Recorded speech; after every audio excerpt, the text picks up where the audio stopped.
എൻ്റെ പേര് ആർദ്ര. ഞാൻ ധരൺ കോളേജിൽ BSc OT ATക്ക് പഠിക്കുകയാണ്.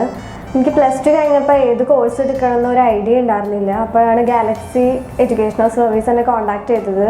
എന്നിട്ട് അവിടുന്ന് കൗൺസിലിങ്ങിന് വിളിച്ചു കഴിഞ്ഞപ്പോഴാണ് എനിക്ക് കോഴ്സിൻ്റെ ഡീറ്റെയിൽസൊക്കെ പറഞ്ഞു തന്നു. അപ്പോൾ എല്ലാം നല്ല ക്ലിയർ ആയി. അപ്പോൾ എനിക്ക് ഇഷ്ടപ്പെട്ട കോഴ്സ് ഞാൻ എടുത്തു. ഇവിടെ നിന്ന് പിന്നെ കോളേജ് വിസിറ്റിന് കൊണ്ടുപോയി. ട്രാവലിംഗ് ഒക്കെ നല്ല കംഫർട്ടബിൾ ആയിരുന്നു. ഞങ്ങൾ 5 കോളേജ് കാണിച്ചു. 5ഉം നല്ല യൂണിവേഴ്സിറ്റിയിൽ ടോപ്പ് നിൽക്കുന്ന കോളേജുകളായിരുന്നു.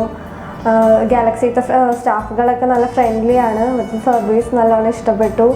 എനിക്ക് ഇഷ്ടപ്പെട്ട കോളേജാണ് ഞാൻ തിരഞ്ഞെടുത്തത്. അവിടുത്തെ ക്യാമ്പസ് ലൈഫ് ആണെങ്കിലും നല്ലതാണ്. മലയാളികളാണ് കൂടുതൽ. ഔട്ട് ഓഫ് കേരള പോകുമ്പോൾ ഞാൻ വിചാരിച്ചത് മലയാളികൾ അധികം ഉണ്ടാവില്ല. പേടിയായിരുന്നു എങ്ങനെയായിരിക്കും എന്നൊക്കെ ഉള്ളത്. പക്ഷെ കുഴപ്പമുണ്ടായില്ല. മലയാളികളാണ് കൂടുതൽ അവിടെ പഠിക്കുന്നത്. ഫുഡാണെങ്കിലും കേരള ഫുഡാണ്. നല്ല കംഫർട്ടബിൾ ആണ് ക്യാമ്പസ് ആണെങ്കിലും. ഇതെല്ലാം എനിക്ക് തിരഞ്ഞെടുക്കാൻ വേണ്ടി സഹായിച്ച ഗാലക്സിക്ക് ഒരുപാട് നന്ദി.